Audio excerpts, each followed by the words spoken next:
हाँ, आज अपन फरवरी के करंट अफेयर की बात करेंगे।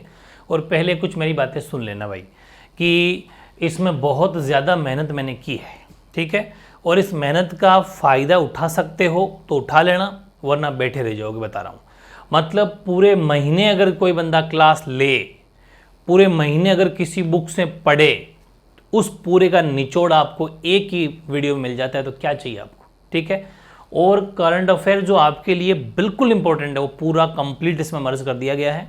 जनवरी अपन ने पहले पढ़ लिया था, प्लस फरवरी में आज वाला तो इतना इंपॉर्टेंट है, क्योंकि इसके अंदर अपन ने बताओ क्या क्या रखा है। इसमें काफ़ी सारा आपका स्टैटिक जीके भी तैयार होने वाला है, काफ़ी सारी जीके की बातें तैयार होने वाली है, काफ़ी सारा कल्चर तैयार होने वाला है। आप खुद सोचेंगे वाह, कल्चर की बातें भी इसमें मतलब ऐड हो रही है, तो बहुत ज़्यादा इंपॉर्टेंट है। जनवरी से तो कहीं गुना ज़्यादा इंपॉर्टेंट है फरवरी का, ठीक है। और हर चीज़ मैंने बोर्ड पे लिखी इस बार, क्योंकि पिछली बार पेज पे बनाया था, आपको एक कमेंट थे कि सर पेज में उतना क्लियर नहीं दिख रहा, तो मैं आपकी हमेशा प्रॉब्लम समझता हूँ, चाहे टाइम लग जाए। मैं मॉर्निंग में खड़ा हुआ था लिखना, 6 से 8 घंटे के बीच लग गए इसमें, लेकिन आप खुद नोटिस कर लेना कि 35-40 पेज है, ठीक है। तो काफ़ी वक्त लगता है, तो इसका बेनिफिट आपको लेना है। मेहनत का फल आपको, मेरी मेहनत का और आपकी दोनों मेहनत का फल मिलना चाहिए। तो हेडिंग लगा लो फरवरी करंट अफेयर, और मेरे हिसाब से आपने रजिस्टर इसको अलग बनाए रखा होगा, बिल्कुल अलग रजिस्टर बनाना है। जनवरी का करंट अपन ने पढ़ लिया, फरवरी का आज पढ़ रहे हैं, और एक पढ़ लिया अपन ने बजट, और मार्च का भी 5-7 दिन 10 दिन के अंदर अंदर आ जाएगा, जब तक फरवरी कंप्लीट कर लेना। फिर मार्च हो जाएगा ना, फिर 4 के 4 टेस्ट लूंगा आपके, 4 के 4 लाइव टेस्ट लूंगा। बताओ, हर चीज़ का टेस्ट है, बच्चों की तरह, जैसे अपन छोटी क्लास में पढ़ा करते थे, एक एक टॉपिक के टेस्ट लूंगा, ताकि आपका किसी न किसी तरीके से अपना जो है ये चीज़ें एकदम अच्छे से ढंग से याद हो जाए, ठीक है। इस पूरी साल का अपन को करंट तैयार करना है जनवरी से लेके। चलिए शुरुआत करते हैं बहुत गजब के सेशन के साथ में। सबसे पहले आपको हेडिंग लगानी है पुरस्कार व सम्मान। मतलब जो पुरस्कार और सम्मान है, उनमें सबसे बड़ा आपको बताया अपना जो भारत का पुरस्कार है, भारत रत्न, ठीक है। और ये वेरी इंपॉर्टेंट क्वेश्चन है।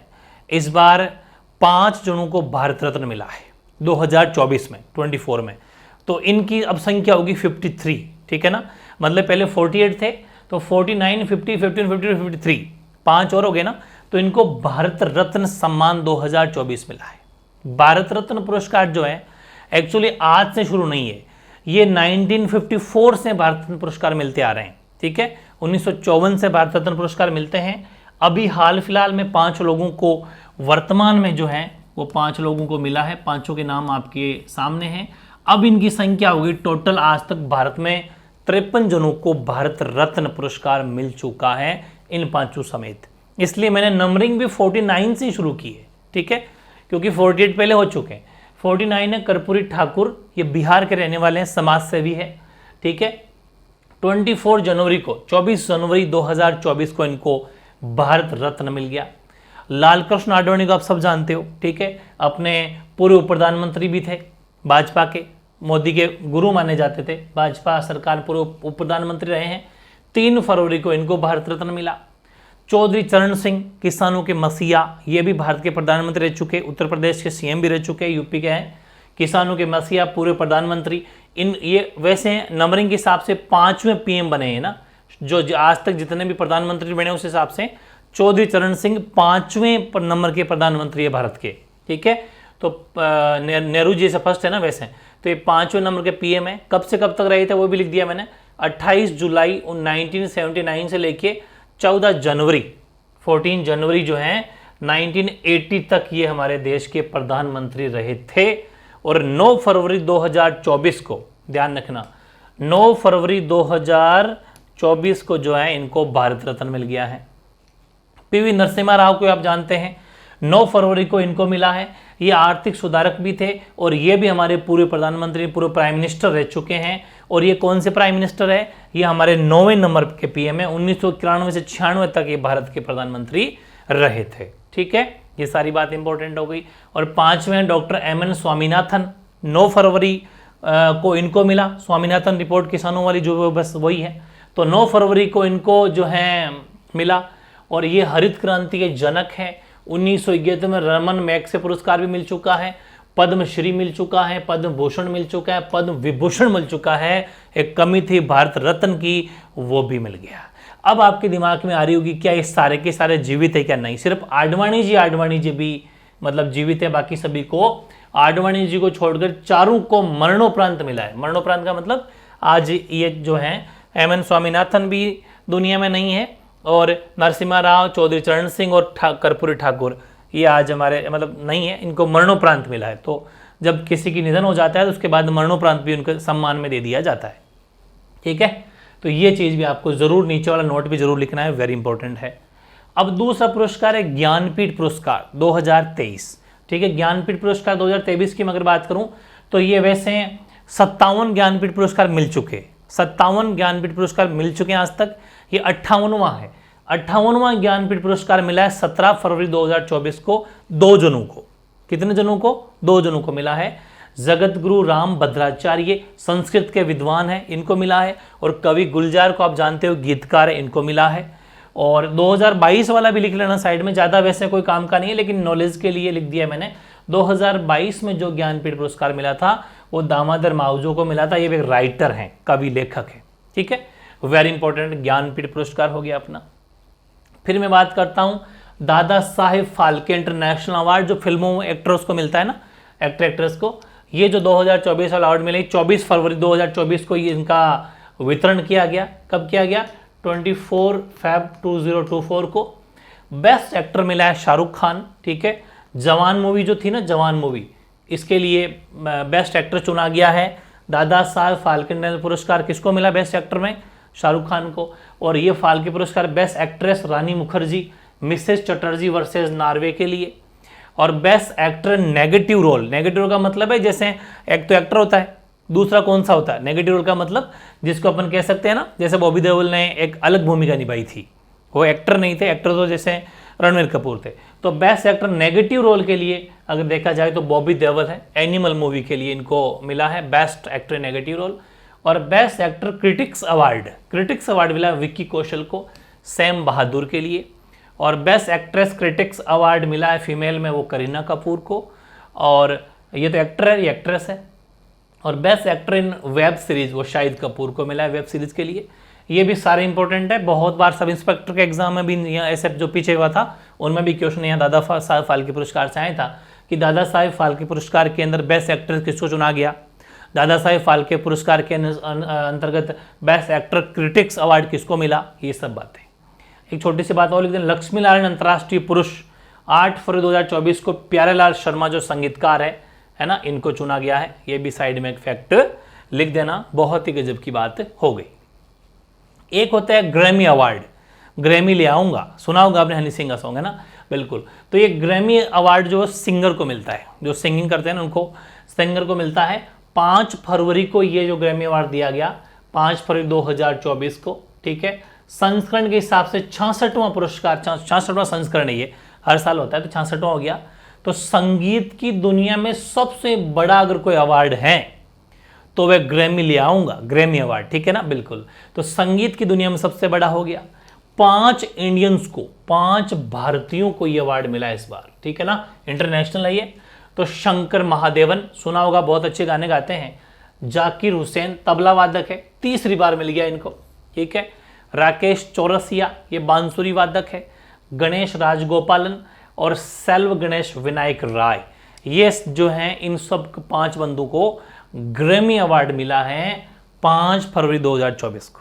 ठीक है, और अगर हम देखें कि सबसे पहला ग्रैमी अवार्ड कोई किस भारतीय को मिला था, तो वो मिला था 1968 में रविशंकर को। ठीक है ना, ये भी साइड में नोट करके लिख लेना, ये भी वेरी इंपॉर्टेंट फैक्ट है, क्योंकि कभी कभी फर्स्ट भी पूछ लिया जाता है। ये जीके के लिए है, ये तो करंट हो गया, और ये जीके नॉलेज के लिए भी तो है ना कि फर्स्ट ग्रैमी अवार्ड इंडियन किस इंडियन को मिला था, तो रविशंकर को 1968 में, पंडित रविशंकर। अब वो तो चीजें हो गई कंप्लीट, ध्यान रखना एक तरीके से आप नीचे लाइन ड्रॉ कर सकते हो, क्योंकि ये जो टॉपिक है अपना ये कंप्लीट हो गया। ठीक है, ये टॉपिक अपना कंप्लीट है। अब अपन जो नेक्स्ट लेंगे, ये टॉपिक एक बार फिनिश करेंगे। अब जो नेक्स्ट ले रहे हैं अपन, वो आप अलग से ऐसे पॉइंट बना के उसके नीचे लाइन ड्रॉ खींच देना, वो एक तरीके से सम्मान वाला चीज़ है, वो कंप्लीट हो गई। अब अपन कुछ फैक्ट लेंगे थोड़ी देर के लिए, उसके बाद में कुछ योजनाएं लेंगे। जैसे कि राजस्थान जो हाई कोर्ट है, उच्च न्यायालय, राजस्थान उच्च न्यायालय के मुख्य न्यायाधीश जो कि नंबरिंग के हिसाब से 42वें बने अभी। ठीक है, 42वें, पहले 41 तो 42 नंबर बन गए। 6 फरवरी को 2024 को बने हैं जिनका नाम है मनिंदर मोहन श्रीवास्तव, जिसको शॉर्ट में अपन MN श्रीवास्तव, ये ज़्यादा नाम आता है MN श्रीवास्तव।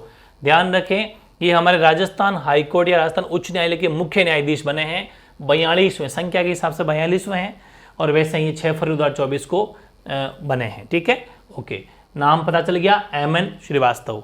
पहले कौन थे, किन की जगह ली इन्होंने, ये भी वेरी इंपॉर्टेंट है, ऑगस्टिन जॉर्ज मसीह इनकी जगह ली, ये भी ध्यान रखना, इनकी जगह लिए इन्होंने MN श्रीवास्तव ने, ये भी इंपॉर्टेंट हो जाता है। ओके, फिर 2 बंधु का नाम लिखा है मैंने, विजय बिश्नोई और अरुण भंसाली। ये दोनों ही वैसे रहने वाले राजस्थान के हैं, राजस्थान के रहने वाले हैं, राजस्थान से के मूल निवासी है, लेकिन गुवाहाटी हाईकोर्ट के मुख्य न्यायाधीश तो बने हैं विजय बिश्नोई, और अरुण भंसाली बने हैं इलाहाबाद हाईकोर्ट के मुख्य न्यायाधीश, जो हमारे राजस्थान के लिए गर्व की बात है। यहाँ के रहने वाले हमारे राजस्थान का नाम रोशन किया। विजय बिश्नोई और अरुण भंसाली, जो दोनों ही, विजय बिश्नोई गुवाहाटी हाईकोर्ट के मुख्य न्यायाधीश और अरुण भंसाली इलाहाबाद हाईकोर्ट के मुख्य न्यायाधीश। ये भी ध्यान रखना, एग्जाम में क्वेश्चन कैसा आएगा कि अरुण भंसाली जिनका संबंध राजस्थान से है, वो कहाँ के हाईकोर्ट के मुख्य न्यायाधीश बने हैं, या फिर कहाँ के उच्च न्यायालय के मुख्य न्यायाधीश या चीफ जस्टिस बने हैं। ठीक है ना, CJ। पहले मैंने थोड़ी बस, वैसे तो अपन हाईकोर्ट पढ़ रखा है कि हाईकोर्ट की जो संरचना होती है 50+1 की होती है, एक मुख्य न्यायाधीश 50 अन्य न्यायाधीश, तो लेकिन फिर भी लिख देते हैं कि राजस्थान हाईकोर्ट के जो फर्स्ट मुख्य न्यायाधीश बने थे वो कमलकांत वर्मा बने थे। मैं आपको बहुत बार टेस्ट में भी ले चुका ये वाला। और वर्तमान में कुल न्यायाधीश 50 है और एक मुख्य न्यायाधीश 51 होते हैं। 50+1 की संरचना आपको पता ही है, अपन फिर और पढ़ लेंगे। 50+1 का स्ट्रक्चर है अपना हाईकोर्ट का।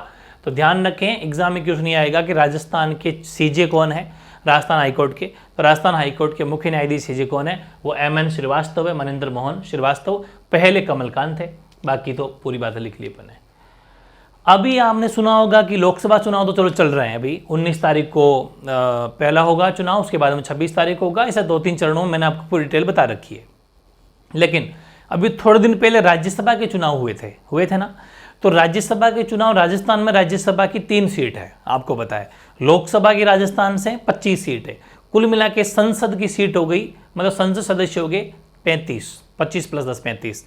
लेकिन राज्यसभा से 10 मेंबर राजस्थान से इलेक्ट होके जाते हैं, तो उनमें 3 सीटों पर, क्योंकि आपको पता है हर 2 साल से सीट एक न एक सीट मतलब चेंज होती रहती है, तो राज्यसभा की 10 में से 3 सीटों पर निर्विरोध चुनाव हुआ था 20 फरवरी को।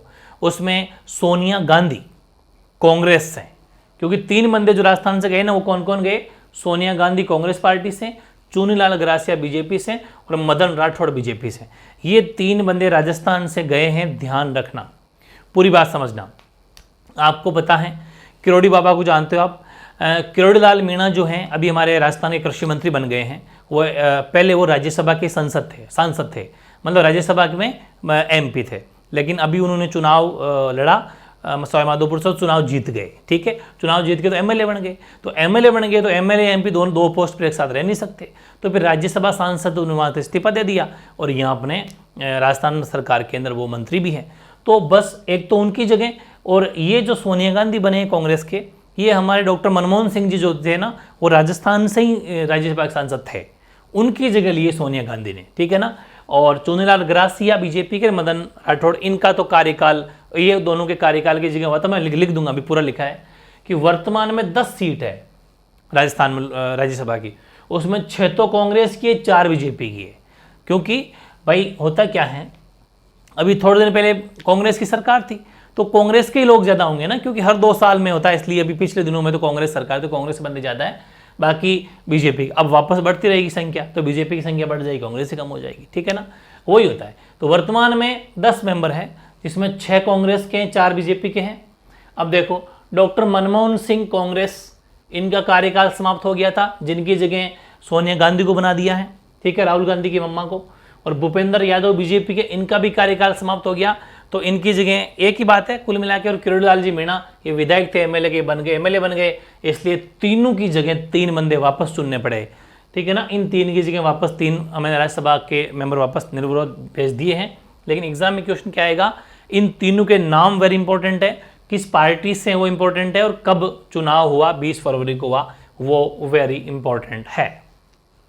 अगला टॉपिक क्या, पॉइंट क्या है, वह केंद्रीय नागरिक उड्डयन मंत्रालय द्वारा जारी रिपोर्ट के अनुसार जो अपना जयपुर एयरपोर्ट है, जयपुर इंटरनेशनल एयरपोर्ट आपको बताइए सांगानेर के अंदर टर्मिनल वाला 2-1। तो जयपुर इंटरनेशनल एयरपोर्ट जो है वो फ्लाइट संचालन के लिहाज से देश में 10वें और यात्री भार के लिहाज से 12वें स्थान पर आ गया है जयपुर। क्योंकि आपको पता है हर कोई राजस्थान में आना चाहते हैं, चाहे वो प्री वेडिंग शूट कराना हो, चाहे पोस्ट वेडिंग शूट कराना हो, चाहे शादी ब्याह करने हो, राजस्थान एक टूरिस्ट हब बन गया है। तो सीधी सी बात है बाहर के लोग मोस्टली जो है फ्लाइट से आते हैं, तो इसलिए हमारी इसमें फ्लाइट संचालन के लिहाज से काफ़ी अच्छी रैंक सुधरी 10वां और यात्री भार लिहाज में 12वें स्थान पर जयपुर इंटरनेशनल एयरपोर्ट है वो बन गया है। ठीक है, एक होता है OTM आउटबाउंड ट्रेवल मार्ट, 9 फरवरी 10 फरवरी 11 फरवरी 2024 मुंबई के अंदर ये हुआ था। इसमें राजस्थान पर्यटन को सर्वश्रेष्ठ डिज़ाइन और सजावट अवार्ड दिया गया कि वाकई राजस्थान पर्यटन जो बहुत ही प्यारा है, बहुत ही अच्छे महल है, बहुत ही अच्छे फोर्ट्स हैं, खूब लोग आना चाहते हैं।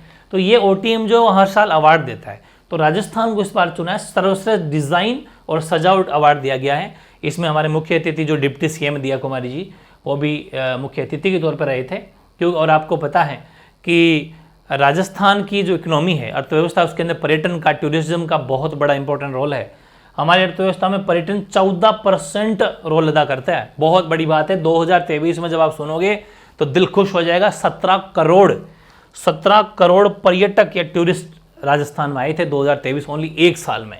बहुत बड़ी चीज़ है ना, क्योंकि इतने टूरिस्ट जब आते हैं यहाँ टिकटें लेते हैं, उनकी टिकटें भी महंगी है। भारतीय नागरिकों की टिकट अलग है, विदेशियों की टिकट डबल है, जस्ट डबल। अब अपन के अगर 50 रुपये लगते हैं एंट्री फीस तो उनकी 100 है, अपने 100 तो उनकी 200 है। ये हर चीज़ें, क्योंकि वो भी अपन को वहाँ जाने पर लूटते हैं तो क्या दिक्कत है। ठीक है, और इसके अलावा जो भी यहाँ रहेंगे तो होटल्स में रहेंगे, होटल वालों की भी कमाई हो रही है, उनके भी रोजगार मिल रहा है। इसके अलावा बाहर खाना खाएंगे वगैरह वगैरह, रिक्शे ऑटो सबके मतलब जो है इसमें अर्थव्यवस्था को अच्छा होता है ट्रेवल्स के लिए। और दूसरा है, ये भी वेरी इंपॉर्टेंट है, ये क्या है कि राजस्थान एक्चुअली क्या है, आपको पता है कि पर्यटक राजस्थान को बहुत पसंद करते हैं, टूरिज्म के हिसाब से भी, प्री वेडिंग शूट के हिसाब से भी, पोस्ट मतलब हर कोई शादी ब्याह सब चीज़ के लिए। इसलिए एक चलता है, वो क्या चलता है कि पैलेस ऑन व्हील्स, या ये पैलेस ऑन हिल्स ही है, वो हिल्स का मतलब पहाड़ी इलाका। इस हिसाब से राजस्थान पर्यटन विभाग ने इसकी थीम पर एक डेस्टिनेशन वेडिंग हेतु उपलब्ध करवाने का जो है निर्णय लिया है कि चाहे वो प्री वेडिंग शूट करे चाहे पोस्ट वेडिंग शूट करे, उसके लिए राजस्थान को बेस्ट जगह बनाया गया है। और उसके लिए कुछ जो जितने भी फैसिलिटी अवेलेबल होगी कुछ काम किया जाएगा, सरकार उसके लिए हेल्प भी करेगी। प्रदेश को डेस्टिनेशन वेडिंग हेतु 2023 में आउटलुक ट्रैवलर अवार्ड समारोह में बेस्ट डेस्टिनेशन वेडिंग अवार्ड भी मिल चुका है, क्योंकि बहुत लोग यहाँ आते हैं वेडिंग शूट कराने वगैरह। तो अपने तो मेन चीज़ तो यही है कि किस कार्यक्रम के ऊपर या किस थीम पर तो बेस्ट, तो वो है पैलेस ऑन व्हील्स के ऊपर अपन प्री वेडिंग शूट या पोस्ट वेडिंग शूट के लिए कर रहे हैं। और 2023 के अंदर इसको आउटलुक ट्रैवलर अवार्ड समारोह, ये अवार्ड भी जो इसके लिए बेस्ट डेस्टिनेशन अवार्ड भी मिल चुका है राजस्थान को। बस एक दो बातें इंपॉर्टेंट है। एक है जो ये सरिस्का है अलवर वाला, जिसका अपने व्लॉग में भी मैंने आपको दिखाया था। तो सरिस्का बाग अभ्यारण्य जो है उसका क्षेत्रफल 1213 किलोमीटर था पहले, ध्यान रखना, वो 1820.66 किलोमीटर या वर्ग किलोमीटर हो गया है। कितना बढ़ गया? 607.66 किलोमीटर या वर्ग किलोमीटर क्षेत्र बढ़ गया। कौन सा? जयपुर, दौसा और अलवर, इन तीन जगह से NTCA national tiger conservation authority, मतलब नेशनल राष्ट्रीय टाइगर को कंजर्व करना, सुरक्षा प्रदान करना, उस अथॉरिटी के द्वारा सरिस्का में मिलाया है। कुछ पार्ट जयपुर का है, कुछ दौसा का है, कुछ अलवर का है, तीनों को मिला के 607 किलोमीटर जगह और जुड़ गई, तो काफी बड़ा बन जाएगा सरिस्का अलवर अभ्यारण्य, जो कि बहुत अच्छी बात है। फिर है झालावाड़ प्रदेश की बात करें अगर अपन, तो झालावाड़ प्रदेश है ना, झालावाड़ जो है वो प्रदेश का मतलब है राजस्थान का। जहां भी प्रदेश की बात आएगी तो राजस्थान की बात चल रही है। झालावाड़ राजस्थान का पहला non transplant organ retrieval centre बन गया है। ब्रेन डेड मरीज के 3 अंगों को दूसरे शहर में प्रत्यारोपित किया जाएगा। ये देश का 58वां अंगदान है। मतलब जैसे किसी का ब्रेन डेड हो गया, तभी कहते हैं ना कि मोटरसाइकिल पे जाते तो हेलमेट जरूर पहने, क्योंकि ब्रेन डेड होने के बाद में इंसान जीवित तो रहता है, बैठा रहेगा, उसे पता नहीं, वो मरे हुए के समान ही है, सुई भी चुभो दी उसको पता नहीं चलेगा, ब्रेन काम ही नहीं करता। तो ब्रेन डेड हो जाने की वजह, ब्रेन डेड के ऐसे पेशेंट जो है उसमें झालावाड़ प्रदेश का पहला non transplant organ retrieval centre बना है, जिसने ब्रेन डेड मरीज के 3 अंगों को, 3 अंग चाहे कोई से भी हो, नाक हो, चाहे दिल हो, हार्ट हो, किडनी हो, उसको दूसरे शहर में प्रत्यारोपित किया जाएगा। प्रदेश का 58वां अंगदान है अपना, ठीक है, नंबरिंग के हिसाब से 58वां। एक दो फैक्ट याद कर लेना। अब कुछ बातें करते हैं, वो थोड़ी मैंने वन लाइनर ले लिए। अब मैं कुछ बड़े महोत्सव की बात करता हूँ। जैसे सबसे पहले अपन बात करते हैं Maru Mahotsav, very very important है। कहाँ पर? तो पहली बात तो जगह वेरी इंपॉर्टेंट है। कहाँ पर? पूनम सिंह स्टेडियम, पोखरण, जैसलमेर के अंदर मरु महोत्सव हुआ। कब हुआ? पहली बात तो जगह इंपॉर्टेंट, फिर कब हुआ? 22 फरवरी से लेके 22, 23, 24 3 दिन चला, 22 से 24 फरवरी 2024 को। हालांकि ये हर साल होता है, ईयरली होता है, एनुअली बोल दो चाहे ईयरली बोल दो, ठीक है ना। तो ये भी वेरी इंपॉर्टेंट है। कौन करवाता है? कौन करवाता है? तो पर्यटन विभाग एवं जिला प्रशासन द्वारा ये मरु महोत्सव करवाया जाता है। कहाँ पर? पूनम सिंह स्टेडियम, पोखरण, जैसलमेर में। किस तारीख को? 22 से 23, 24 3 दिन तक ही चला था फरवरी में। अब ये जैसे ही महोत्सव हो गया तो इसमें miss Moomal, mister desert, miss Pokhran और मिस्टर पोखरण, ये मैंने आपको लिख दिए हैं। तो देखो, मिस मूमल तो रही थी पारुल विजय और मिसेस जैसलमेर रहे थे मरुधर कंवर, और मिस्टर डेजर्ट मरुश्री बोल दो चाहे वो श्रीकांत व्यास है, और मिस पोखरण अंतिमा खत्री पोखरण, और मिस्टर पोखरण अभिषेक छंगानी फलोदी जिला। ये सारे फैक्ट एक से बढ़े के सारे लिख लेना, वेरी वेरी इंपॉर्टेंट, पक्का क्वेश्चन यहाँ से आता ही आता है। फिर माही महोत्सव हुआ था। माही महोत्सव हुआ 15 से 17 फरवरी, ये भी 3 दिन चला, 15, 16, 17। कहाँ पर? बांसवाड़ा में। इसमें मिस्टर माही रहे थे हर्षवर्धन सिंह राठौड़ और मिस माही रही थी खुशी मराठा, ठीक है ना। ये भी वेरी इंपॉर्टेंट फैक्ट है। महाराजा सूरजमल जाट जयंती, भरतपुर के अंदर इनके नाम से, महाराजा सूरजमल के नाम से बहुत बड़ा विश्वविद्यालय है, ठीक है। तो ये क्यों चर्चा में है? क्योंकि 13 फरवरी 2024 को इनकी 317वीं जो है इनकी पुण्यतिथि मनाई गई। इसमें हमारे जो मुख्यमंत्री भजनलाल जी है, भजनलाल जी का संबंध भी भरतपुर से ही है। तो सीएम भजनलाल ने महाराजा सूरजमल ब्रिज विश्वविद्यालय भरतपुर में महाराजा सूरजमल की 21 फीट तो ऊंची और 5500 केजी 5500 केजी वजनी प्रतिमा का अनावरण किया है। मतलब इस प्रतिमा को वहां पर स्थापित किया है, क्योंकि महाराजा सूरजमल वैसे हट्टे कट्टे बहुत ज्यादा थे। तो 21 फीट ऊंची और 5500 केजी वजनी जो है उसको स्थापित किया है। ये भी उनका अनावरण कौन करें? सीएम भजनलाल ने किया था, तारीख 13 फरवरी। रामदेव पशु मेला, जो कि नागौरी बैल के लिए बहुत ज़्यादा फेमस है, प्रसिद्ध है। नागौरी बैल की बिक्री वहाँ पर विशेष आकर्षण का केंद्र होती है, क्योंकि नागौरी बैल विश्वविख्यात है। और कहाँ पर रामदेव पशु मेला, जगह क्या होगी? तो मानासर नागौर जिले में विश्व स्तरीय ये पशु मेला भरता है, जो कि 10 से 24 फरवरी तक 2024 को ये भरा है। 10 से 24 फरवरी 2024। हालांकि अपने मेलों के अंदर भी इनकी बात कर ली थी, वैसे मैंने लिख दिया त्योहारों के हिसाब से। माघ शुक्ल पक्ष प्रतिपदा, अब बताओ प्रतिपदा का मतलब क्या है? एकम, वेरी गुड। तो माघ शुक्ल पक्ष एकम से लेके माघ शुक्ल अमावस तक, ठीक है। अमावस बोला कि मैंने नहीं, पूर्णिमा बोलना है, ठीक है ना। ये जो 15 है, क्योंकि शुक्ल पक्ष की 15 नंबर क्या होती है? पूर्णिमा, और कृष्ण पक्ष की 15 नंबर क्या होती है? अमावस होती है, ठीक है ना, वेरी इंपॉर्टेंट। हालांकि ये जो रामदेव पशु मेला 1940 से हर वर्ष प्रति वर्ष भरा जा रहा है लगातार, ठीक है, वेरी गुड। नेक्स्ट है लखपति दीदी सम्मेलन। लखपति दीदी सम्मेलन अपन ने पिछली बार भी लखपति दीदी योजना पढ़ी थी जनवरी में, बिल्कुल उसको आप मैच करा सकते हो। लखपति दीदी सम्मेलन हुआ था 14 फरवरी 2024 को। हर इसमें टारगेट है कि 1 लाख से भी, मतलब अभी आगे लिखा है मैंने, महिलाओं को लखपति बनाना है, ठीक है ना, ठीक है, लखपति, ताकि वो लखपति दीदी कहलाए। तो ध्यान रखिए सम्मेलन कहाँ पर हुआ था? वो तो पिछली बार तो अपने पढ़ी थी योजना, इस बार अपन पढ़ रहे हैं सम्मेलन, कॉन्फ्रेंस। 14 फरवरी 2024 को बेणेश्वर धाम डूंगरपुर में राजविक, शॉर्ट फॉर्म है, राजविक की फुल फॉर्म भी याद करनी है आपको, राष्ट्रीय ग्रामीण आजीविका विकास परिषद द्वारा इसका सम्मेलन करवाया गया। हमारे जो प्रेसिडेंट है राष्ट्रपति महोदया द्रौपदी मुर्मू, ठीक है, वो उन्होंने इस सम्मेलन को संबोधित भी किया। और इसका मेन टारगेट क्या था सम्मेलन का? कि महिला एवं स्वयं सहायता समूह को बैंकों से 250 करोड़ का ऋण जो है उपलब्ध करवाया जाएगा। कुछ गाइडलाइन तो है ही, खैर उनको होना चाहिए, और ताकि लक्ष्य ये रखा गया है कि अगले 3 सालों में 11,27,000 महिलाओं को लखपति दीदी बनाना है। मतलब लखपति का मतलब है 1 लाख सालाना इनकम उनकी होनी चाहिए, तो वो लखपति बन जाएगी। तो इनका टारगेट है अगले 3 वर्षों में 11,27,000 महिलाओं को लखपति दीदी बनाना है, ये बात। अगला है भाई स्वर्णिम राजस्थान अभियान। सीएम भजनलाल द्वारा 10 फरवरी 2024 को ब्रह्म कुमारी संस्थान शिरोई में जो है इनका उद्घाटन किया गया, या फिर ऐसा मान लीजिए इनॉग्रेशन किया गया, शुभारंभ किया गया। और उसी दिन यहीं से, इसी जगह से, सिरोही से ही जल जन अभियान, श्री अन्न अभियान और नशा मुक्त भारत अभियान का भी शुभारंभ जो है वो सीएम भजनलाल जी के द्वारा किया गया। ये सारे इफेक्ट है, बहुत वक्त लगेगा, मजा भी आता ना, क्योंकि ये जीके तो है ही है, प्लस करंट की दुनिया से पता भी चलता है कौन कौन सी योजनाएं हैं, क्या क्या स्कीम चल रही है, क्या क्या हो रहा है, काफ़ी मज़ा आता है, करंट पढ़ने में बहुत मज़ा आता है। ठीक है, वेरी इंटरेस्टिंग। फिर है इंडिया स्टोन मार्ट 2024। इसका इंडिया स्टोन मार्ट 2024 का ये 12वां संस्करण है, जो 1 से लेके 4 फरवरी 2024 को जो है इसका आयोजन किया गया। सीतापुरा जगह पड़ती है जयपुर में। ठीक है, ओके।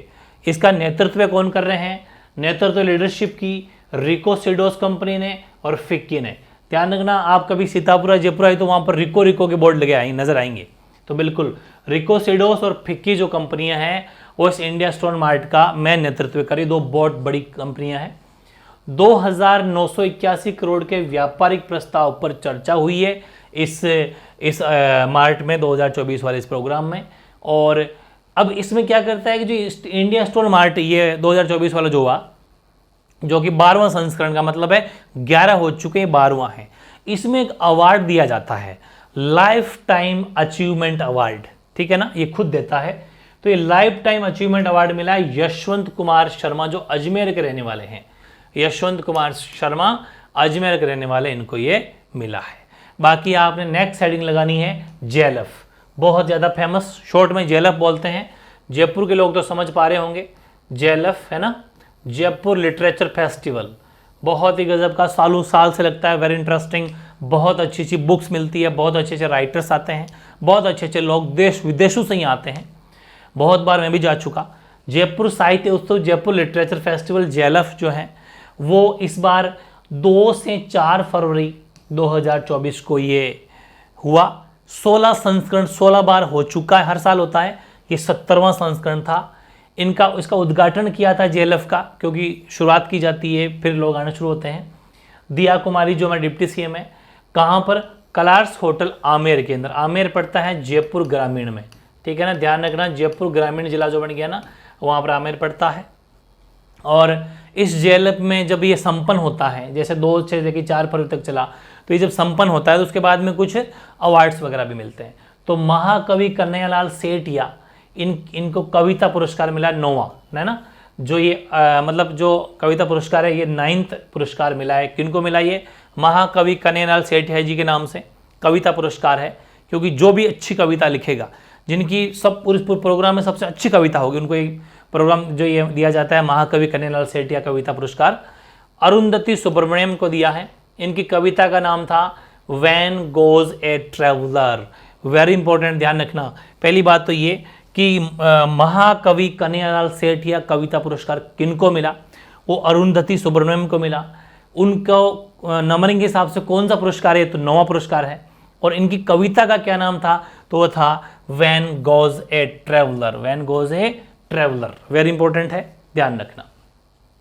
आगे देखते हैं अपन धर्म गार्जियन, ठीक है ना, जिसके बारे में शायद अपने जनवरी वाले करंट में भी चर्चा की थी।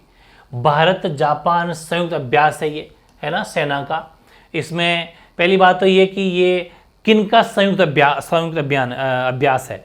तो ये संयुक्त अभ्यास है भारत जापान का। फिर सेकंड क्वेश्चन बनेगा कि कब से शुरू हो रहा है? तो 25 फरवरी से। कहां पर हो रहा है? तो महाजन फील्ड फायरिंग रेंज, ठीक है ना, महाजन फील्ड फायरिंग रेंज बीकानेर के अंदर, बीकानेर में है ना, तो ध्यान रखना बीकानेर के अंदर। उद्देश्य क्या है? क्यों धर्म गार्जियन रखा जा रहा है सैन्य अभ्यास?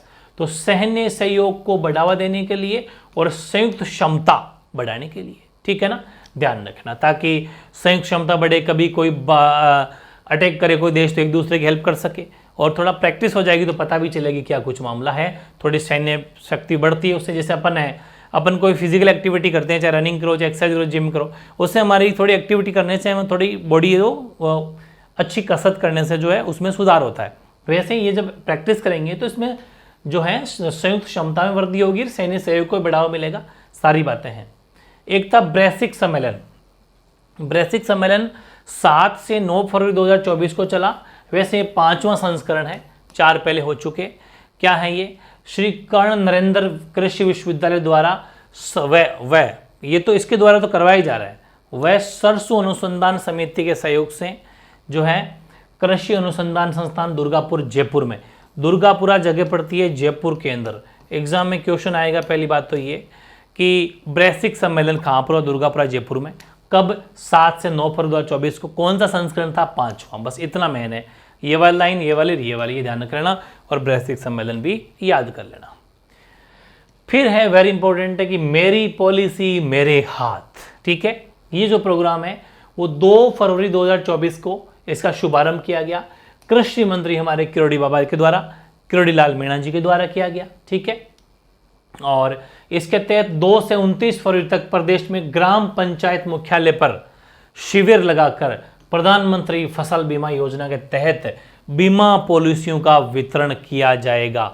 मतलब कैसे कि भाई जैसे किसी भी किसानों को फसल का नुकसान हो गया, मतलब बारिश की ज़्यादा होने की वजह से, बारिश न होने की वजह से, ओलावृष्टि होने की वजह से, आंधी तूफान आने के किस भी कारण जो वह हुआ, तो उनको प्रीमियम मिलेगा, मतलब उनको कुछ पैसा मिलेगा क्योंकि उनको इंश्योरेंस हो रखा है, बीमा हो रखा है।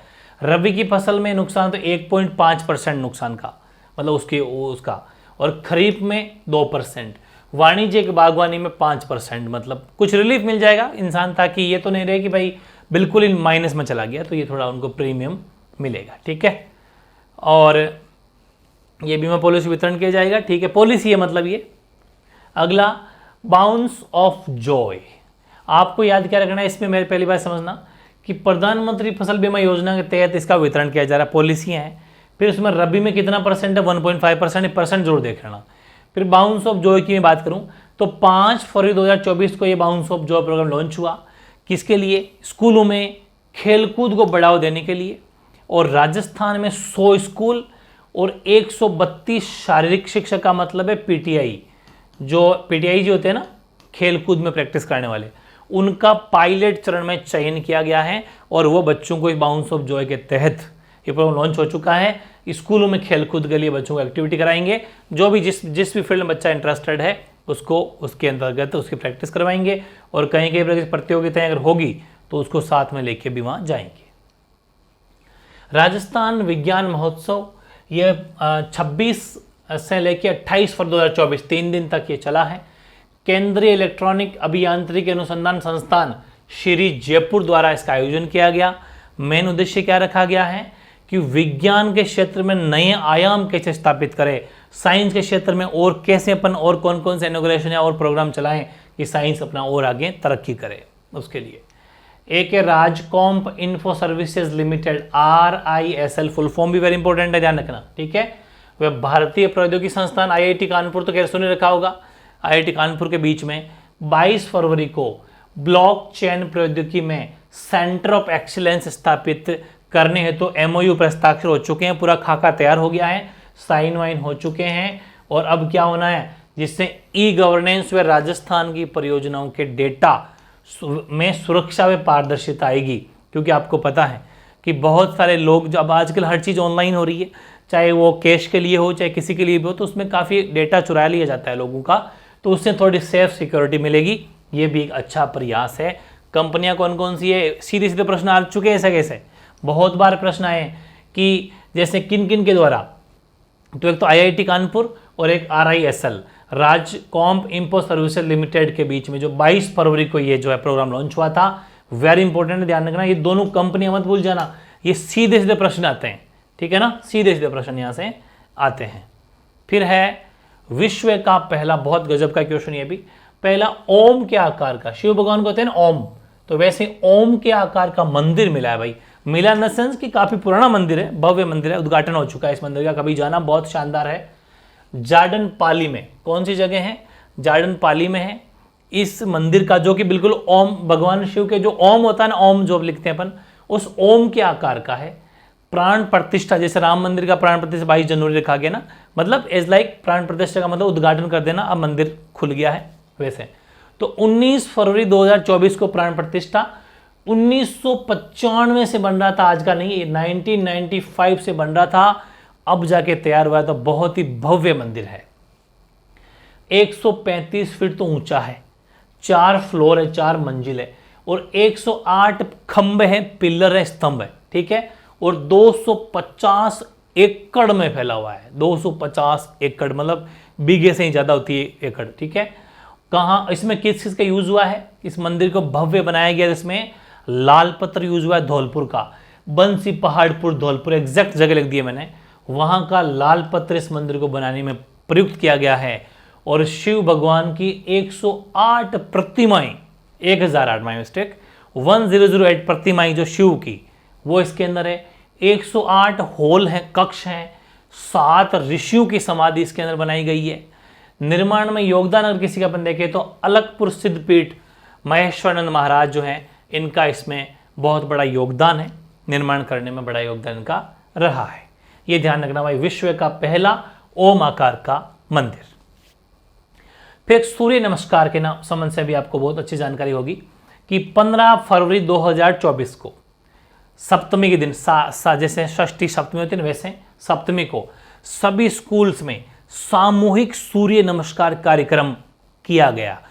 1.33 करोड़ से ज्यादा लोगों द्वारा विश्व रिकॉर्ड बनाकर world book of records London द्वारा मान्यता प्रदान की गई सूर्य नमस्कार को। एक साथ 1.33 करोड़ लोगों ने एक साथ, क्योंकि स्कूली बच्चों ने सूर्य नमस्कार किया सामूहिक एक साथ, ठीक है ना। कब? 15 फरवरी को, सप्तमी के दिन, वेरी इंपॉर्टेंट, ठीक है ना। आप तो डेट याद कर लेना। अब कुछ बातें करते हैं अपन हाईवेज की। Delhi Mumbai Vadodara expressway, national expressway number 4, ई का मतलब एक्सप्रेस है, ठीक है ना, 4। ये जगह आपको याद करनी पड़ेगी, थोड़ी डिफरेंट है। बौली से कुस्तेला, बौली से कुस्तेला सेक्शन का उद्घाटन किया था मोदी ने, 14 फरवरी को प्राइम मिनिस्टर मोदी के द्वारा उद्घाटन किया गया, जो कि अब सवाई माधोपुर से दिल्ली सीधा जुड़ जाएगा इस हाईवे के तहत। सवाई माधोपुर तो डायरेक्ट दिल्ली, इससे व्यापार और पर्यटन को बढ़ावा मिलेगा। वैसे अगर मैं इस नेशनल एक्सप्रेस हाईवे की बात करूं तो ये मुंबई से हरियाणा, हरियाणा से राजस्थान, राजस्थान से एमपी, एमपी से गुजरात से गुजरता है। ये पूरा इसका रूट है। ये क्या है? ये इसका रूट है, ये इसका पूरा रास्ता है। किसका? Delhi Mumbai Vadodara expressway, NE4 national expressway, ठीक है, ओके। फिर नेक्स्ट है यमुना जल आपूर्ति पर हरियाणा व राजस्थान के बीच में 17 फरवरी 2024 को समझौता हो गया है, साइन सिग्नेचर हो गए हैं। और इससे राजस्थान को हथिनी कुंड बैराज, जिसको अपन ताजे वाला हैंड भी कहते हैं, हरियाणा के अंदर जगह पड़ती है, वहां का पानी मिलेगा, सहमति बन गई है, ठीक है। और 250 किलोमीटर की 3 पाइपलाइन बिछेगी, ठीक है, और जिसमें चूरू, सिक्कर, झुंझुनू और नीम का थाना जिलों को इससे फायदा होने वाला है। इस हथिनी कुंड बैराज ताजे हैंड वाला पानी जो है, ताजे वाला हैंड जो हरियाणा में जगह पड़ती है, उसका पानी राजस्थान को सप्लाई होगा। तो 3-4 जिलों को, चूरू, सिक्कर, झुंझुनू और नीम का थाना को फायदा होने वाला है, ठीक है। इसके 250 किलोमीटर की 3 पाइपलाइन भी बिछेगी। ओके, नेक्स्ट हेडिंग लगाओ, NLCIL बरसिंगसर सौर परियोजना, ठीक है ना, कहां पर? बीकानेर। क्षमता क्या है भाई? 300 मेगावाट की क्षमता है, बिजली पैदा करनी है, सीधी सी बात है। 18 फरवरी को पीएम मोदी ने आधारशिला रखी। नवीनतम अत्याधुनिक प्रौद्योगिकी द्वारा स्थापित होगा, इसमें बिल्कुल कुछ न्यू टेक्नोलॉजी इसके अंदर स्थापित की जाएगी। आपको इतना सा ध्यान रखना है, एग्जाम में क्वेश्चन क्या आएगा कि बरसिंगसर सौर परियोजना कहां पर है? बीकानेर में, ठीक है ना। नेक्स्ट देखते हैं करौली में, ये कुछ 3-4 ऐसे ही फैक्ट लिख लेना साइड में, कि करौली में 840 मिलियन टन लोहे अयस्क, लोहे अयस्क को बोला जाता है आयरन ओर, ठीक है, आयरन ओर, लोहे अयस्क, आयरन ओर के बड़े भंडार मिले हैं, ठीक है। आयरन पूछ लिया जाता है कि राजस्थान में कहाँ पर लोहे अयस्क के भंडार मिले, तो करौली में। और फिर अगला पॉइंट है कि प्रदेश की पहली भूकिया जगपुरा गोल्ड खाने, वेरी इंपॉर्टेंट है, वेरी इंपॉर्टेंट है। भूकिया जगपुरा जगह पड़ती है बांसवाड़ा में, ये लिख लेना भाई, मैंने लिखा नहीं बांसवाड़ा, वेरी इंपॉर्टेंट है। भूकिया जगपुरा बांसवाड़ा है, वहाँ पर गोल्ड माइंस मिली है, सोने की खाने, गोल्ड माइंस, ठीक है ना, गोल्ड माइंस मिली है जिनकी नीलामी की जाएगी। ये पहली बार है कि सोने की खानों की नीलामी की जा रही है, ठीक है, ओके। तीसरा पॉइंट है, ये ई रिक्शा के लिए, मतलब जो इलेक्ट्रिक वाहन है, सड़क परिवहन एवं राजमार्ग मंत्रालय द्वारा, ये तो रिपोर्ट जारी करता है सड़क मंत्रालय और ये इसके द्वारा, तो ठीक है, सड़क परिवहन एवं राजमार्ग मंत्रालय द्वारा रिपोर्ट जारी की गई। उनके अनुसार राजस्थान जो है वो हाइब्रिड, जैसा आपने देखा हो गाड़ी के पीछे हाइब्रिड लिखा है, हाइब्रिड जिससे पॉल्यूशन भी कम होता है, काफ़ी सुधार है उसमें। हाइब्रिड व ई वाहनों की, ई वाहनों का मतलब है जो लाइट से चलते हैं, ई वाहनों के क्षेत्र में 9वें स्थान पर आ गया राजस्थान देश में, ठीक है। और अगर अपन देखें तो असम फर्स्ट है इसमें, 2.88% उसका योगदान है। त्रिपुरा सेकंड है, औसतन मतलब पूरे व्हीकल का 2.44%। देश में राजस्थान की बात करें तो 1.22% जितने भी इलेक्ट्रिक वाहन उसमें राजस्थान का है, और प्रदेश में 1.31% जितने भी व्हीकल है उसमें हमारा योगदान है। परसेंट याद ना रहे तो कोई बात नहीं, स्थान जरूर याद रख लेना। ये ई व्हीकल में, इलेक्ट्रिक जो व्हीकल होते हैं ना, उसमें अपना योगदान है। परसेंटेज का मतलब है कि बाकी जितने भी, जैसे अगर 100 व्हीकल है तो उसमें इतना परसेंट इलेक्ट्रॉनिक है, हुआ है। अगला, कर्णेश्वर भाटियान, बीकानेर में पुंगल नहीं है, पुगल है, पुगल तहसील पड़ती है, वहां पर 300 मेगावाट का सौर ऊर्जा संयंत्र लगाया गया है। 16 फरवरी को मोदी के द्वारा वर्चुअली वीडियो कॉन्फ्रेंस के द्वारा जो इसका आधारशिला रखी गई। किस लगभग सारे में ही मोदी वर्चुअली कर रहा है, बहुत कम खुद प्रेजेंट आ रहे हैं, वो वर्चुअली जुड़ रहे हैं पीएम, ठीक है। लक्ष्य जो है 750 मिलियन यूनिट हरित ऊर्जा उत्पादन प्रति वर्ष करने का टारगेट रखा है इन्होंने। हरित वर्षा का मतलब है जो हमारे इन्वायरमेंट को, जैसे घास हो गए, पौधे हो गए, इस सब तक इन्वायरमेंट सुरक्षित रहे, हरियाली बनी रहे, उसके लिए। वैसे ही मतलब एग्जाम में क्वेश्चन क्या है कि कर्णेश्वर भाटियान का मतलब कहाँ है, तो वो है पुगल तहसील बीकानेर, ठीक है, ओके। फिर है सतीपुरा हनुमानगढ़ और लाखाशर बीकानेर, यहाँ पर पोटास के भंडार मिले हैं, ध्यान रखना। और पोटास एक्चुअली क्या है, ये क्रिटिकल मिनरल श्रेणी में आता है, बहुत रेयर, बहुत कम मिलता है, क्रिटिकली मिलता है, वो श्रेणी में आता है। इसका खनन जो किया जाएगा वो केंद्र सरकार के द्वारा किया जाएगा, ठीक है। इसमें स्टेट गवर्नमेंट पैसा नहीं लगाएगी, सेंट्रल गवर्नमेंट जो केंद्र सरकार है वो इसके द्वारा इसका खनन किया जाएगा। राजस्थान कृषि अनुसंधान संस्थान दुर्गापुरा, दुर्गापुरा जयपुर में ही है भाई, ठीक है ना, दुर्गापुरा जयपुर ग्रामीण मान लो, नहीं जयपुर में ही है। इसमें 1 से 3 फरवरी को भारतीय बागवानी शिखर सम्मेलन और सह अंतर्राष्ट्रीय सम्मेलन का आयोजन हुआ, ध्यान रखना ना। बागवानी मतलब समझते हो ना, बाग से ये वही कृषि विश्व अनुसंधान संस्थान है जहाँ पर ये एग्रीकल्चरल स्टूडेंट प्रैक्टिकल भी करने जाते हैं, वही है, ठीक है। और RCDF, इसकी फुल फॉर्म बता दूंगा मैं अभी आपको, ये राजस्थान की संस्थान है। एक हमारी नेशनल संस्थान भी जिसका नाम है national cooperative dairy federation of India, ध्यान से समझना है ना। इसके द्वारा इसको एक ई मार्केट अवार्ड दिया गया है, किसको, RCDF को। RCDF की फुल फॉर्म क्या हो जाएगी, राजस्थान कोऑपरेटिव डेयरी फेडरेशन, ठीक है ना, बस ये इसकी हो जाएगी सेम, बस नेशनल की जगह राजस्थान लिख देना, बाकी वही कोऑपरेटिव डेयरी फेडरेशन। इसको जो हमारी राजस्थान की संस्थान है उसको ई मार्केट अवार्ड मिला है, ध्यान रखना। एग्जाम में क्वेश्चन आ जाएगा कि ई मार्केट अवार्ड हमारे राजस्थान की किस संस्था को मिला है, रिको को, ऐसे 2-3 नाम आ जाएंगे तो आप लिख देना RCDF को, ठीक है ना।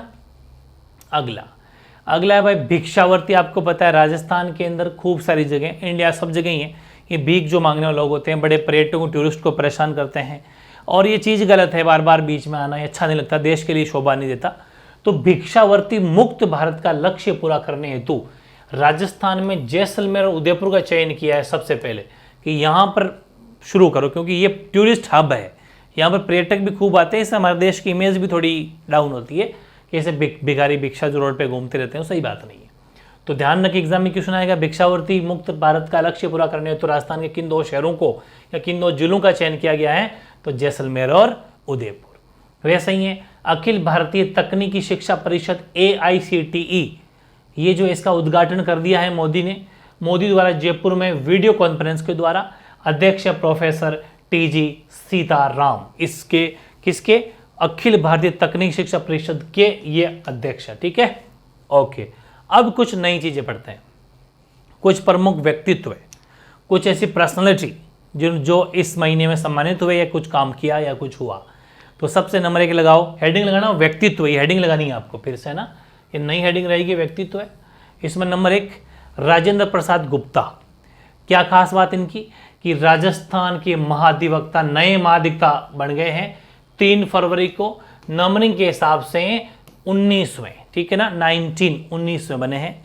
पहले ये किनकी जगह ली इन्होंने, ये जगह लेने वाली बात बहुत इंपॉर्टेंट है। जैसे अपने राजस्थान हाईकोर्ट के मुख्य न्यायाधीश पे भी लिखा था, यहाँ पर भी लिख रहे हैं, महेंद्र सिंह सिंघवी की जगह ली है, ये राजस्थान के नए महाधिवक्ता बने राजेंद्र प्रसाद गुप्ता, ठीक है। वैसे महावीर प्रसाद जैन 24 फरवरी 2024 को निधन हो गया है।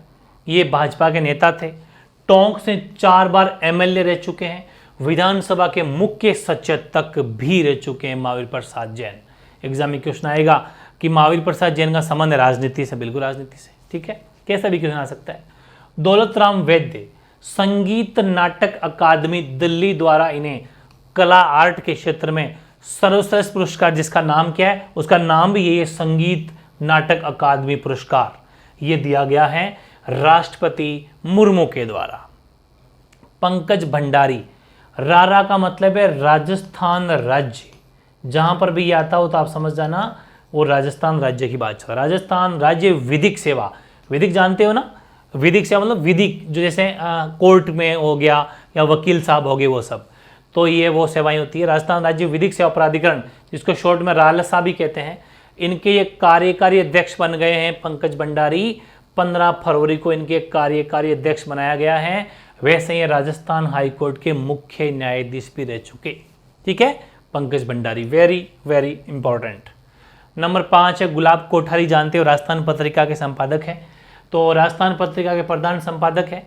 इन्होंने कोई 2 बुक लिखी थी, वर्ल्ड बुक फेयर दिल्ली में अपनी 2 बुक्स का इन्होंने विमोचन किया, वेरी इंपॉर्टेंट दोनों बुक्स आ सकती है, the soul of evolution communications और गहने क्यों पहने, ये दोनों बुक्स हैं इनकी, वेरी इंपॉर्टेंट है। राजस्थान पत्रिका जो अखबार आता है उसके प्रधान संपादक हैं, मतलब डायरेक्टर मालिक है मान लीजिए। वैभव गहलोत, अशोक गहलोत के पुत्र, ये राजस्थान क्रिकेट जो अकेडमी बनी थी RCA, उसके 26 फरवरी को अपने अध्यक्ष बने थे, अध्यक्ष पद से इस्तीफा दे दिया है। वैसे 2019 में ये पहली बार बने थे और उसके बाद हम 20 में ही बने, 21-22 तक लगातार यही थे। 2022 में फिर से निर्विरोध इनका चुनाव हुआ था और सबसे पहले 2019 से बने थे। 26 फरवरी को इन्होंने अपने अध्यक्ष पद से इस्तीफा दे दिया है। सरकार भी अब नहीं रही तो वही वाली बात है, ठीक है। जबकि अमित शाह का बेटा जो है जय शाह, वो तो अभी भी है, अभी बात करेंगे उसकी भी, आगे लिखा है वो भी। लेकिन अभी ये ध्यान रखना कि RCA राजस्थान क्रिकेट संघ से वैभव गहलोत ने इस्तीफा दे दिया है। वह पहली बार 2019 में बने थे, दूसरी बार निर्विरोध चुन लिए गए 2022 में, लेकिन अब उन्होंने अभी अपने पद से इस्तीफा दे दिया है। आपको पता ही अभी वो जो है इधर सांचौर जालोर की इसकी कौन सी से उसकी तरफ से MP का चुनाव भी लड़ रहे हैं वैभव गहलोत कांग्रेस पार्टी से, ठीक है। गायत्री राठौड़ के बारे में, south Asia travel and tourism, short में साटे, इस समारोह जो है वो नोएडा द्वारा इन्हें नारी शक्ति संस्थान प्रदान किया गया है गायत्री राठौड़ को। अमीश त्रिपाठी को श्री द्वारका प्रसाद अग्रवाल अवार्ड, ये जयपुर लिटरेचर फेस्टिवल 2024 के अंदर इनको दिया गया था, अमीश त्रिपाठी। फिर राजेंद्र सिंह जोधपुर पुलिस कमिश्नर बने हैं। जोधपुर पुलिस कमिश्नर कौन है? राजेंद्र सिंह। और UR साहू, ये राजस्थान पुलिस महानिदेशक DGP, ठीक है ना, राजस्थान के DGP बनेंगे 10 फरवरी 2024 को बने, 2 साल तक रहेंगे, दिसंबर 2025 तक 2 वर्ष के लिए UR साहू जो है राजस्थान पुलिस महानिदेशक बने हैं। आलोक गुप्ता हमारे भजनलाल जी के प्रमुख सचिव बने हैं, ठीक है। और जस्टिस रामचंद्र सिंह झाला, ये राज्य मानवाधिकार आयोग है ना, स्टेट ह्यूमन राइट कमीशन के कार्यकारी अध्यक्ष बने हैं, ठीक है ना, ओके। पंडित, ये वेरी इंपॉर्टेंट बात है, ये लिखना अपने, एक काम करना आप सुनो मेरी बात, ये वाली जो बात है वेरी वेरी इंपॉर्टेंट है। और ये अपने जो कल पढ़ा था संगीत पढ़ा था ना, संगीत पढ़ा था, उसमें अपने पढ़ा था ध्रुपद गायकी, ध्रुपद गायकी पढ़ी थी ना, 4 गायकी को मैंने कहा था ये वो गायकी जिसको इस गायकी में, राजस्थान गायकी में सम्मिलित नहीं किया गया, बिल्कुल वो ध्रुपद गायकी में अपने ध्रुपद गायक थे पंडित लक्ष्मण भट्ट तेलंग। इनको 26 जनवरी 2024 को पद्मश्री अवार्ड मिल चुका, जो अपन ने जनवरी करंट में सबसे पहले पढ़ भी लिया था, बिल्कुल। लेकिन इनका अभी हाल ही में 25 फरवरी को निधन हो गया है, ठीक है ना। तो ये निधन हो गया, ये ध्रुपद गायक थे, ये भी आप अपने ध्रुपद गायक में ऐड कर सकते हो। हालांकि मैंने करंट में लिखा दिया, लेकिन जहाँ ध्रुपद गायकी लिखा था, जहाँ पर इनका नाम लिखा था, वहाँ पर लिख लेना ये कि इनको 2024 में पद्मश्री मिल चुका, अब हाल ही में निधन हो गया है, 25 फरवरी को इनका निधन हो गया, ठीक है। अगला है ओंकार सिंह लखावत, राजस्थान राज्य धरोहर प्राधिकरण के अध्यक्ष हैं, तीसरी बार चुने गए हैं। और वैसे ये जो इनकी जो पोस्ट पर जिनको इनको चुना गया है, एज लाइक जो राज्य मंत्री होता है, राज्य मंत्री के बराबर इनके पास पावर है, ताकत है, ठीक है, दर्जा है। अगला सरदार, ये कुछ वो नाम हो गए पूरे, ठीक है। अब कुछ एक्स्ट्रा फैक्ट है, आप लिख सकते हो other important facts. Sardar Patel police सुरक्षा एवं दंडिक न्याय विश्वविद्यालय जोधपुर के कुलपति बने हैं डॉक्टर आलोक त्रिपाठी, पुनः इन्हीं को बना दिया, पहले भी यही थे, अब भी यही बना दिया। एक मेरा प्लान है भाई, इस साइंस पार्क पर व्लॉग बनाऊं मैं, जयपुर में जो आया हुआ वो तो जानता होगा, शास्त्री नगर के अंदर बहुत ही गजब का साइंस पार्क है, कभी मैं व्लॉग बनाऊंगा, मैं आपको दिखाऊंगा लाइव चल के। साइंस पार्क शास्त्री नगर जयपुर में है, बहुत ही गजब का है। हम जब 11th 12th 10th पढ़ते तब भी इसको देखने जाते थे, स्कूल वाले लेके जाते थे। तो साइंस पार्क शास्त्री नगर जयपुर में है। Nuclear power gallery, new technology स्थापित होगी इसके अंदर। और दूसरी बात, आर्टिफिशियल इंटेलिजेंस, देश की पहली एआई आधारित जो है ना, पहली बार ये इसके अंदर गैलरी बनने जा रही है, तो अपन बात करेंगे इसके भी। और फिर नेक्स्ट हेडिंग है पर्वतमाला योजना, ये केंद्र सरकार की है वैसे तो।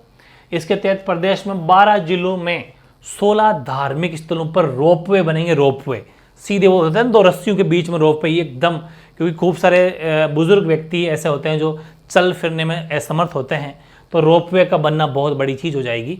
तो डायरेक्ट यहाँ से वहाँ सीधा पहुँचाया जा सकता है, क्योंकि बड़ी हाइट पर होते हैं धार्मिक स्थल, तो सीढ़ियाँ वगैरह चढ़ने में दिक्कत होती है। फिर युद्धाभ्यास वायु शक्ति 2024 17 फरवरी को हमारी वायुसेना के द्वारा किया जा रहा है। कहाँ पर? चांदन फील्ड फायरिंग रेंज जैसलमेर में। और वेरी इंपॉर्टेंट है थीम, ये थीम रखी जाती है नभ से वज्र प्रहारम, ठीक है ना, ये थीम वेरी इंपॉर्टेंट। कहाँ पर है भाई बताओ? वो युद्धाभ्यास वायु शक्ति 2024 चांदन फील्ड फायरिंग रेंज जैसलमेर, किसके द्वारा? वायुसेना के द्वारा 17 फरवरी से स्टार्ट हो गया है। वैसे तरंग शक्ति भी है, ये भी हमारे वायु अभ्यास ही है, ठीक है। ये जोधपुर के अंदर है तरंग शक्ति, और जबरदस्त ताकतवर देश है इसके अंदर। ध्यान रखना, तरंग शक्ति में कौन है? USA, France, UK, Australia, Japan और यूएई, संयुक्त अमीरात, ये सारे देश इसके अंदर है, ठीक है। और भारत करेगा मेजबानी, है ना, मोस्ट वेलकम, क्योंकि जोधपुर के अंदर है। अगस्त 2024 में प्रस्तावित है, होना है अगस्त के अंदर, लिख दिया ऐसे ही सामने आ गया था, वरना अगस्त में अपन और पढ़ेंगे। वैसे ही जो हमारा खातीपुरा का जो रेलवे स्टेशन है अपना, Khatipura satellite railway station Jaipur, ये पूरा सैटेलाइट बन गया है। पीएम मोदी द्वारा वर्चुअल वीडियो कॉन्फ्रेंस के द्वारा इसका उद्घाटन किया गया है। ये पूरा सैटेलाइट बेस्ड है, लाइट इसमें पूरी सैटेलाइट वाली है। राज्य में ई फाइलिंग, पूरा काम फाइलों का, जो कि आपको पता है यूं बंडल बांध बांध के फाइलें लिए घूमते हैं क्लर्क बाबू जो हैं, लेकिन राज्य में अब ई फाइलिंग शुरू करने वाला पहला जयपुर नगर निगम ग्रेटर जो है वो बन गया है। हमारे जो जयपुर नगर निगम है ग्रेटर, ठीक है ना, वो जो है इन्होंने ई फाइलिंग का जितना भी काम है पूरा, मतलब अब कंप्यूटरीकृत हो गया पूरा मामला, ऐसा लिखा पढ़ी कम होगी। आरपीएससी में आपको पता नकल पकड़ने वाला मामला चल रहा है, तो आरपीएससी डमी अभ्यर्थी पकड़ने हेतु ओएमआर शीट पर, अब ओएमआर पर थंब इंप्रेशन जो आधार से जुड़ा हुआ होगा, बहुत तगड़ा काम है। आरपीएससी जो भी वैकेंसी है, आरएस की परीक्षा कराओ, चाहे फर्स्ट ग्रेड सेकंड ग्रेड की वैकेंसी कराओ, थानेदार की वैकेंसी कराओ, कोई भी डमी अभ्यर्थी अगर पकड़ में आ जाएगा अब सीधा, क्योंकि जिसने फॉर्म भरा है ओएमआर शीट के ऊपर, उसका वो जो है थंब इंप्रेशन रहेगा, उसे तुरंत कनेक्टिविटी, जैसे थंब डालेगा पूरा आधार से जुड़ा रहेगा, तो तुरंत पता चल जाएगा कि डमी तो नहीं है, वो खुद ही है, ये ध्यान रखना। फिर है भुंजर कला गांव रावतबाटा चित्तौड़गढ़ में जगह पड़ती है, चित्तौड़गढ़, ठीक है ना। यहाँ पर क्या मामला है? प्राचीन गुप्तकालीन मंदिर के अवशेष यहाँ पर मिले हैं। फिर हैं प्रसाद योजना, जो अपन ने जीके में पढ़ी भी थी पहले, वेरी इंपॉर्टेंट है कि 2014-15 में भारत सरकार के पर्यटन मंत्रालय द्वारा जो है इसको प्रसाद योजना को चालू किया गया था, बिल्कुल। दूसरी बात, ये जो प्रसाद योजना है ये पर्यटन स्थल वह धार्मिक स्थल का डेवलपमेंट करने के लिए, उसका विकास करने के लिए चलाई गई है। राजस्थान में 3, एक तो पुष्कर अजमेर, ये तो पहले से ही था, और कपिल सरोवर जो कोलायत बीकानेर के अंदर है, ये 2 तो पहले से ही है, और फिर अब तीसरा नया जुड़ा है। तीसरा जो नया जुड़ा है वो है हमारे देवनारायण जी वाला, मालासेरी डूंगरी आसिंद भीलवाड़ा, ये देवनारायण जी की जन्मस्थली है। इसको भी अब जोड़ दिया है, न्यू एड हुआ है ये, न्यू एड, ठीक है ना, वेरी इंपॉर्टेंट है, नया जोड़ा गया है, काफी इंपॉर्टेंट, ठीक है, ये ध्यान रखना। फिर है मुख्यमंत्री चिरंजीवी योजना, आपको पता ही है अशोक गहलोत के द्वारा जबरदस्त दी हुई चीज, मुख्यमंत्री चिरंजीवी स्वास्थ्य बीमा योजना। बहुत गजब के सीएम थे भाई राजस्थान के, नो डाउट, जो इन्होंने मेडिकल लाइन में काम किया है, बहुत ज़्यादा सराहनीय है। आज तक कोई किसी सीएम ने ऐसा काम नहीं किया। सबसे पहले जब पहली वसुंधरा से पहले सीएम थे, तब जो मुख्यमंत्री निःशुल्क दवा योजना प्रारंभ की, उसके बाद में 10 लाख 25 लाख तक का जो काम किया, वाकई बहुत सराहनीय है, क्योंकि गरीब व्यक्ति मारा जाता था। लेकिन अब जो है सरकार बदल गई, तो सीधी सी बात, सरकार क्या कर सकती है, नाम चेंज, बस, और क्या है, जो कि कोई खास मुझे ठीक नहीं लगता नाम चेंज करना, क्योंकि नाम चेंज करने से क्या हो जाएगा, सिस्टम वही है, दवाइयाँ वही मिल रही है, वही देने वाले मालिक हैं, वही हॉस्पिटल है, फिर सारे ही चेंज करो, क्या चीज़ है इसमें। तो लेकिन कोई बात नहीं, अलग अलग सरकार के जुमले होते हैं, ये सरकार आती है तो वो चेंज कर देती है, सरकार ये चेंज कर देती है। तो मुख्यमंत्री चिरंजीवी स्वास्थ्य योजना, इसका नाम रख दिया MA, माँ योजना। वैसे प्रॉपर माँ बनता नहीं है, मुख्यमंत्री आयुष्मान आरोग्य बीमा योजना है, ठीक है, मुख्यमंत्री आयुष्मान आरोग्य, मुख्यमंत्री से M, आयुष्मान आरोग्य बीमा योजना कर दिया, इसका नया नाम हो गया, ध्यान रखना। अब वो चिरंजीवी नहीं है, अब ये मुख्यमंत्री आयुष्मान आरोग्य बीमा योजना बन गया है। 1732 चिकित्सा संस्थान इसके अंदर, मतलब लिस्ट में इतने हॉस्पिटल मान के चलिए, 1732 बड़े हॉस्पिटल इसमें आते हैं। 1806 पैकेट उपचार हेतु इसमें है। 1.43 करोड़ पंजीकृत हो चुके हैं, और इसमें कैंसर रोग के हेतु डे केयर पैकेट की भी सुविधा जुड़ेगी, तो ये भी फ्री मिलेगा। हालांकि कुछ निःशुल्क श्रेणियां हैं, जिनके तो जैसे BPL हो गया, उन सबको तो फ्री है, बाकी कुछ का चार्ज लिया जाता है वार्षिक 850 रुपये, या फिर 1500 रुपये, या 3000 रुपये वार्षिक प्रीमियम है जो भरना पड़ता है। फिर साल भर में कोई बीमारी हो अगर, तो वो इस जो है उनको फ्री इलाज होगा, ठीक है ना, ये चीज़ें होती है, वेरी इंपॉर्टेंट है। अब अपन बात कर लेते हैं कुछ खेलकूद से, स्पोर्ट्स से। स्पोर्ट्स में क्वेश्चन आता ही आता है, ये भी आपको पता है, तो स्पोर्ट्स हेडिंग लगा लो, स्पोर्ट्स। इसमें कृष्णा नागर और प्रमोद भक्त, नाम याद रखना बस, दोनों वेरी इंपॉर्टेंट है। कृष्णा नागर पैरा बैडमिंटन में स्वर्ण पदक जीत लिया इन्होंने, ठीक है।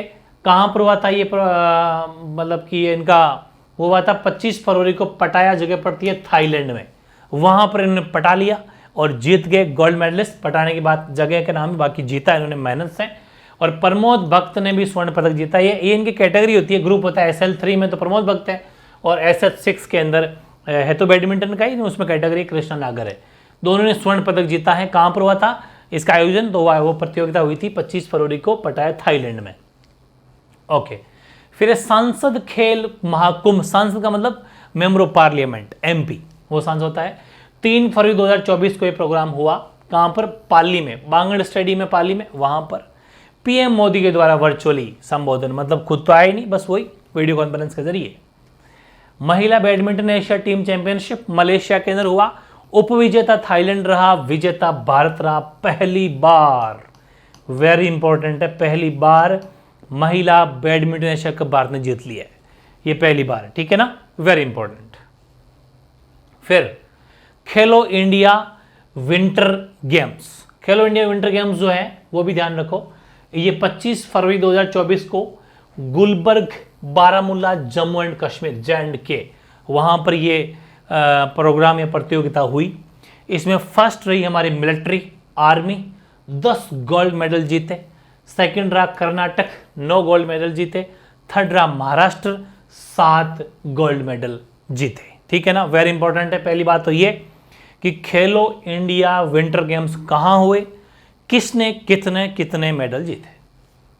फिर है ICC अंडर 19 क्रिकेट प्रतियोगिता 2024, इसमें फाइनल मैच हुआ था, जो फाइनल हुआ था 11 फरवरी 2024 को, दक्षिणी अमेरिका के अंदर फाइनल मैच खेला गया था। इसमें विजेता तो हालांकि ऑस्ट्रेलिया रह गई और इंडिया उपविजेता, मतलब हम फाइनल में हार गए। प्लेयर ऑफ टूर्नामेंट, इस पूरे प्रतियोगिता का जैसे बोलते हैं ना ये प्लेयर ऑफ टूर्नामेंट है, वो मिला था क्वेना मफाका को, जो कि साउथ अमेरिका की है। साउथ अमेरिका मतलब दक्षिण अमेरिका की रहने वाली वहाँ का, ठीक है, ओके, उनको मिला ये। और खेलो इंडिया यूथ गेम्स 2024, इसमें भाई ये हमारे इंडिया लेवल पे होता है, इसमें फर्स्ट महाराष्ट्र रहा है, 57 गोल्ड ले गया, 48 रजत, 53 कांस्य, कुल मिला के 158 पदक, ठीक है। सेकंड तमिलनाडु 38 गोल्ड, 20 रजत, 39 कांस्य, टोटल 97 पदक खेलो इंडिया यूथ गेम्स 2024, याद रखना। फिर एक फैक्ट और है कि भारत ने बांग्लादेश को सेफ अंडर 19 फुटबॉल में हरा दिया है, ठीक है ना, भारत जीत गया। अगला fact, Chennai open ATP challenger trophy Tamil Nadu जो है ना, इसमें ये हुई थी प्रतियोगिता, इसमें पुरुष एगल खिताब तो मिला है सुमित नांगल को, और युगल मतलब युगल का मतलब था जो दो एक साथ खेलते हैं, दो एक साथ जोड़ी, ये साकेत माइनेनी और राजकुमार रामनाथन, ये जोड़ी थी युगल खिताब, इनको मिला है जो ये प्रतियोगिता हुई तमिलनाडु के अंदर उसमें। और हम बात करें आईसीसी, जो आपको पता है इंडियन क्रिकेट जो होती है, इसमें आईसीसी रैंकिंग मिलती है हमारे क्रिकेटर्स को, तो इसमें शीर्ष स्थान पर गेंदबाज अगर अभी हैं इंडिया में तो टेस्ट मैचों में तो जसप्रीत बुमराह है, पहले इंडियन भारतीय बने हैं जो टेस्ट गेंदबाज है। ये इंटरनेशनल होती है भाई, इंटरनेशनल रैंकिंग्स है ये, जिसमें टेस्ट क्रिकेट की मैच की बात करें अपन, और उसमें भी हमारे इंडिया के पहले तेज गेंदबाज जसप्रीत बुमराह जो है वो शीर्ष स्थान पर गेंदबाज है। और बल्लेबाज की बात करें तो न्यूजीलैंड के हैं, वो है केन विलियमसन, बहुत अच्छे, आपने आईपीएल में देखा होगा इनको। तो विलियमसन जो न्यूजीलैंड के ये बल्लेबाज हैं, ये हैं टॉप रैंकर बैट्समैन, ठीक है। और फिर ऑलराउंडर तो अपने जड्डू, ठीक है, तो रविंद्र जडेजा जो है वो ऑलराउंडर हैं, शीर्ष स्थान पर टॉप ऑलराउंडर, ये भी इंडिया के हैं। और एक अलग फैक्ट लिख लेना, मैं जो बात कह रहा था कि जैसे वैभव गहलोत बेटे हैं अशोक गहलोत के, उन्होंने तो इस्तीफा दे दिया, उनकी तो क्योंकि सरकार भी नहीं है तो कैसे काम पार पड़ेगी, और वो एमपी का चुनाव भी लड़ रहे हैं। वैसे ही जय शाह है, ये अमित शाह के बेटे हैं, ये लगातार तीसरी बार एशियन क्रिकेट काउंसिल के अध्यक्ष हैं, वापस यही बने हैं, ठीक है ना, ये भी लिख रहे हैं जय शाह। अब कुछ स्पोर्ट्स एक्टिविटी कंप्लीट हो गई, अब साइंस से टेक पे भी छोटी मोटी बातें लिख लो। सबसे पहले हेडिंग लगाओ गगनयान। गगनयान जो है देश का पहला मानव युक्त अंतरिक्ष मिशन है ये, ठीक है, जिसमें इंसान मतलब इंसान जाएगा, मानव युक्त है। 27 फरवरी 2024 को पीएम मोदी द्वारा घोषणा की गई। 4 एस्ट्रोनॉट्स को गगनयान 2024 साथ भेजेंगे, कौन कौन से, वेरी इंपॉर्टेंट है। ग्रुप कैप्टन बालकृष्ण नायर, अजीत कृष्णन, अंगद प्रताप और विंग कमांडर शुभांशु शुक्ला, इन चारों को रूस से ट्रेनिंग की ले ली इन्होंने। ट्रेनिंग के बाद बेंगलुरु से चल रही है ना, रशिया के होने के बाद बेंगलुरु में चल रही है। इनमें से 3 स्पेस में जाकर लौटेंगे, ठीक है ना, ये ध्यान रखना, वेरी इंपॉर्टेंट है गगनयान। फिर आगे देखते हैं अपन, वह इनसेट 3DS सैटेलाइट ये लॉन्च कर दी है 17 फरवरी 2024 को। श्री हरिकोटा जो है, हरिकोटा में स्थित है सतीश धवन स्पेस सेंटर, ठीक है ना, वहाँ से लॉन्च की है इनसेट 3DS को। 19 मिनट और 13 सेकंड बाद पृथ्वी की भूस्थैतिक अंतरिक्षण कक्षा में स्थापित हो जाएगी, मात्र 19 मिनट 13 सेकंड में। 10 वर्ष तक काम करेगी वहाँ पर, हमें पूरी सूचना देगी क्या क्या एक्टिविटी वहाँ पर हो रही है पूरा। किस फील्ड के लिए काम करेगी, वर्षा, जंगल में आग, मौसम, धुआं आदि की जानकारी में 10 वर्षों तक ये देगा, बहुत बड़ा काम।